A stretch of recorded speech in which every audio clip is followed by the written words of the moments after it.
15 अगस्त 2021 को पूरे अफगानिस्तान पर तालिबानियों ने अपना कब्जा कर लिया।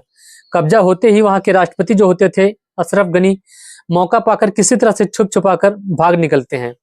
इसके बाद जो तालिबानी होते हैं यह एक आदेश जारी कर देते हैं कि यहाँ के किसी भी एयरपोर्ट से कोई भी जहाज ना तो उड़ान भरेगा और ना ही कोई भी जहाज यहाँ पर लैंड करेगा, ना तो बाहर से आएगा ना तो यहाँ से जाएगा।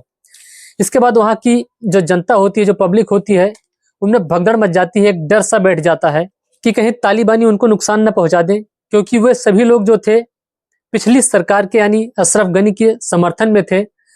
इसी चलते इनको डर था कि कहीं तालिबानी उनको नुकसान न पहुंचा दे।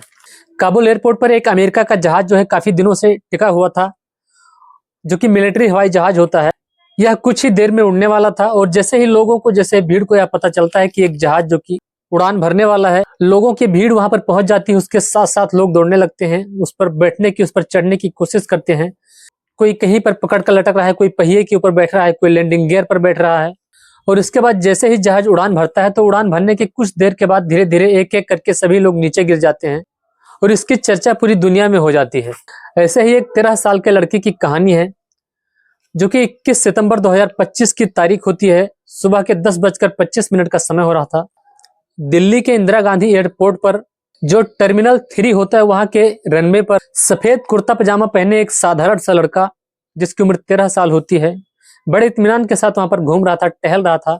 जबकि वह जिस जगह पर टहल रहा था, घूम रहा था, वह एक प्रतिबंधित जगह होती है। वहां पर जाने से पहले लोगों की जांच होती है, चेकिंग होती है, जहां पर किसी का भी आना जाना इतना आसान नहीं होता है।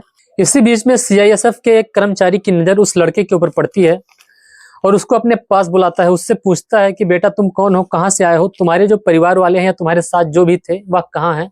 अब वह लड़का जो भाषा बोल रहा था उस कर्मचारी को बिल्कुल भी नहीं समझ आती है। इसके बाद वह कर्मचारी उस लड़के का हाथ पकड़कर उच्च अधिकारियों के पास लेकर जाता है और उनसे बताता है कि यह एक लड़का है जो कि टर्मिनल 3 के रनवे पर बड़े ही आराम से घूम रहा था, टहल रहा था। ना कोई इसके परिवार वाले हैं, न ही और कोई है, और इसकी भाषा भी सुनने पर ऐसा लगता है कि यह कहीं बाहर का है।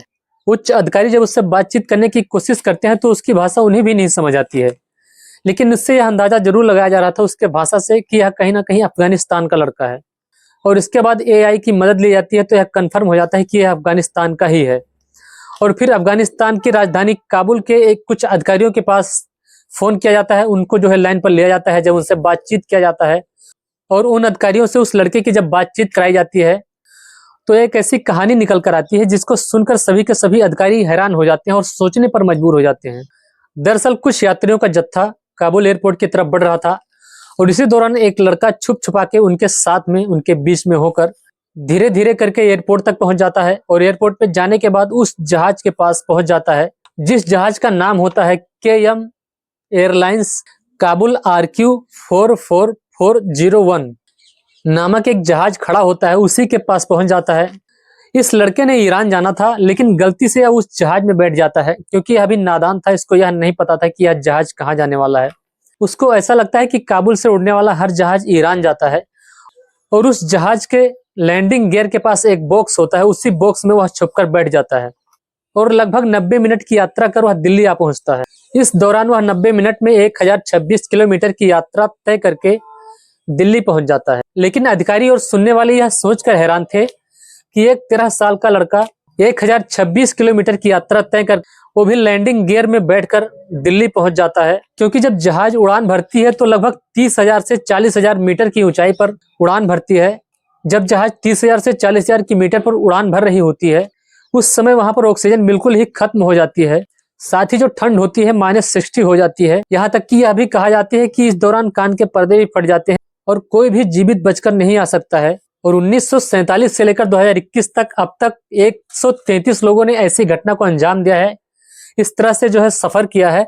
उनमें से 70 से 80% लोग जो है अपनी जान गंवा बैठे हैं और अगर जो कोई बच भी गया है तो किसी न किसी बीमारी से ग्रसित हो गए हैं। कहा जाता है कि इसके बाद किसी भी व्यक्ति के बचने की ना मात्र गुंजाइश होती है। लेकिन जब अधिकारियों को विश्वास नहीं हो रहा था तो बार बार हर तरह से उसके प्रश्न करते हैं कि किसी तरह से जब वह अपनी बात में उलझ जाएगा, फंस जाएगा, तो कहीं ना कहीं अगर वह झूठ बोल रहा होगा तो उसकी झूठ पकड़ी जाएगी।